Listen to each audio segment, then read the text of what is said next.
నమస్తే, నా పేరు సావిత్రి. నేను రాష్ట్ర రజక కార్పొరేషన్ చైర్పర్సన్.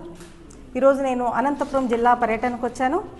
ఇక్కడ చాలా మండలాలు చుట్టుపక్కల గుత్తి, గుంటకల్, తాడిపత్రి, అనంతపురం టౌన్ నిన్నంతా పర్యటన చేశాను. అక్కడ చాలా సమస్యలు నా దృష్టికి వచ్చాయి. సో ఇవన్నీ సమస్యలు దృష్టికి వచ్చిన తర్వాత వీటికి సొల్యూషన్ ఏం చేద్దామంటే, ఒకటి అక్కడ సమస్యలకి ఫైనాన్షియల్గా కొంచెం వాళ్ళకు సపోర్టు కావాలి. దోబిఘాట్లు అన్నీ డ్యామేజెస్ అయిపోయినాయి.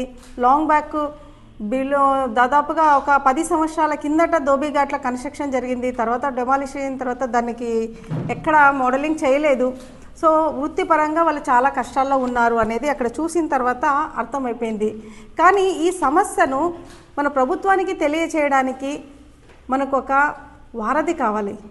కాబట్టి ఆలోచించాను, ఒక సామాన్య రజక కార్యకర్త, రజక కుల వ్యవస్థ అమ్మాయి కానీ పురుషుడు కానీ ఎవరైనా వాళ్ళు ప్రాబ్లమ్స్లో ఉన్నారంటే వాళ్ళను ప్రభుత్వాన్ని దృష్టికి తీసుకెళ్లాలంటే ప్రతి ఒక్కరికి రావడం లేదు. సో ఈ ప్రభుత్వానికి ప్లస్ గవర్నమెంట్కు ప్లస్ ఈ రజక కుల వ్యవస్థకు మధ్యలో ఒక వారధి అనే ఉండాలి. ఆ వారధి కోసము ఇంతకుముందు వెల్ఫేర్ కమిటీ అనేది ఉండేది. గత 8 సంవత్సరాల నుండి అది వర్కింగ్లో లేదు. ఈ వెల్ఫేర్ కమిటీ అనేది ఒక 2013-14 వరకే, అది ఇంకా బిఫోర్ వరకే ఉంది, యాక్టివ్గా లేదు.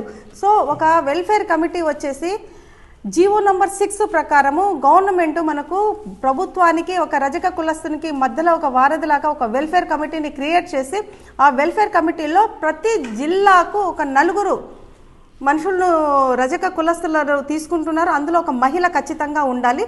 అంటే ఒక రెవెన్యూ డివిజన్కి ఒకరు తీసుకోవాలి అని ప్రతిపాదన ఉంది. అలాగా ఒక జిల్లాకు, అంటే ఇప్పుడు అనంతపురం జిల్లా 4, సత్యసాయి జిల్లా 4, ఆ 4 కూడా ఒక కమిటీలో మెంబర్ అయి ఉంటారు. తర్వాత గవర్నమెంట్ అఫీషియల్స్, కలెక్టర్ గారు చైర్మన్గా ఉంటారు.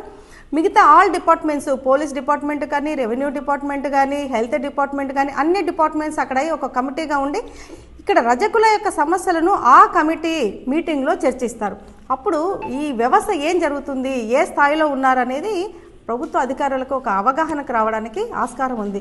అందుకనే అనంతపురం జిల్లాలో ఈ జీవో నంబర్ 6ను ఇంప్లిమెంట్ చేయడానికి చర్యలు తీసుకుంటారని కలెక్టర్ గారికి మేము ఒక వినతి పత్రం ఇస్తున్నాము. ఆల్రెడీ జీవో నంబర్ 6 మేము చేసి ఉన్నాము.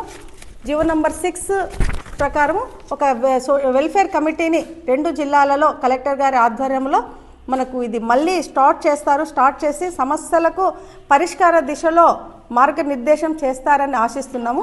అలాగే కలెక్టర్ గారిని కలిసేసి జీవో నంబర్ 27 కూడా ఆంధ్రప్రదేశ్ మొత్తము ఇంప్లిమెంట్ అయ్యేలాగా మరి ప్రతి జిల్లా కలెక్టర్ గారికి మేము ఒక రిప్రజెంటేషన్ ఇస్తున్నాము. జీవో నంబర్ 27 వచ్చేసి 1996లోనే వచ్చింది. దీని సారాంశం ఏంటంటే, ఏదైనా గవర్నమెంట్ ఇన్స్టిట్యూషన్స్, హాస్పిటల్స్ కానీ, పోలీస్ డిపార్ట్మెంట్ కానీ, బీసీ ఎస్సీ ఎస్టీ హాస్టల్స్ కానీ, ఏదైనా గవర్నమెంట్ ఇన్స్టిట్యూషన్స్లో బట్టలు ఉతికే కార్యక్రమం ఏదైతే ఉందో అది కేవలం రజకులకు మాత్రమే ఇవ్వాలి అనేది ఒక ప్రతిపాదన ఉంది జీవో నంబర్ 27లో.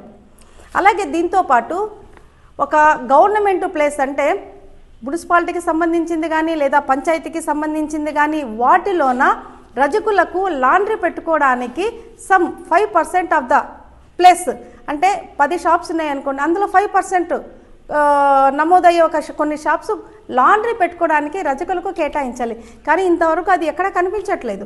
సో ఖచ్చితంగా అది మాకు కేటాయిస్తారని గవర్నమెంట్కి మేము ఒక రిప్రజెంటేషన్ రెడీ చేసాము.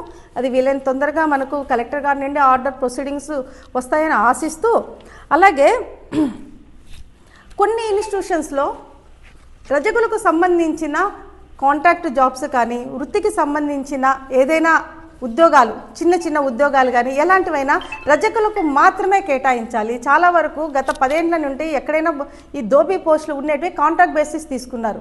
అంతకుముందు చేసేవాళ్ళు రిటైర్డ్ అయినారు, దాన్ని ఫిల్అప్ చేయలేదు.